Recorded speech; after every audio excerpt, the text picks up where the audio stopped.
পুষ্পস্তবক অর্পণ করবেন সিভিল বিভাগ ফেনী, কৃষি সম্প্রসারণ অধিদপ্তর ফেনী, শিক্ষা অফিস ফেনী, জেলা পরিবার পরিকল্পনা অফিস জন বীর প্রতীক। জেলা প্রশাসক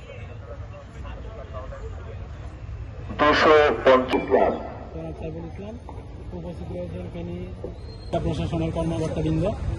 এইমাত্র পুষ্পারতি আমরা দেখতে পাচ্ছি পুষ্পস্তবক অধিদপ্তর ফেনী, জেলা সড়ক ও জনপদ অফিস ফেনী, জেলা মৎস্য অফিস ফেনী, জেলা প্রাণী সম্পদ অফিস ফেনী, জেলা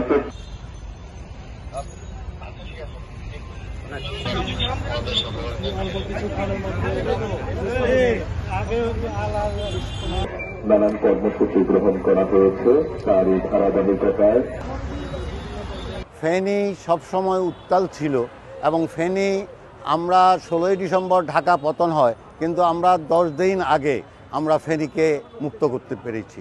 সুতরাং এই ফেনীর ঐতিহ্য ধরে রাখার জন্য আমাদের যুব সমাজ এবং ছাত্র সমাজকে আমি অনুরোধ করব, এই দেশ আমাদের সকলের, আমরা সকলে মিলে এই দেশকে গড়ে তুলতে হবে এবং সততা, নিষ্ঠা আর সাথে এবং দেশপ্রেমের সাথে আমরা যেন বাংলাদেশকে ভালোবাসি।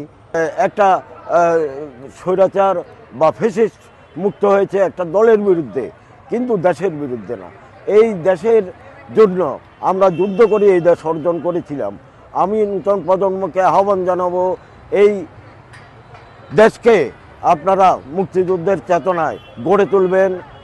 বাংলাদেশে যেই সরকার ছিল, আমরা মুক্তিযোদ্ধা পরিবার, মুক্তিযোদ্ধা সন্তানগণ অনেকে তাদের খাতে নিগৃহীত এবং লাঞ্ছিত হয়েছে। আমরা চাই না এইভাবে মুক্তিযোদ্ধার সন্তানগণ নিগৃহীত এবং লাঞ্ছিত হোক, এবং স্বাধীনতার চেতনার ভিত্তিতে বাংলাদেশ চলবে। এই বাংলাদেশে থাকবে না কোনো বৈষম্য, এই বাংলাদেশে থাকবে না মেধার কোনো বৈষম্য। যারা মেধাবী হবে তারাই এই দেশকে এগিয়ে নিয়ে যাবে, এই হলো আমাদের শপথ।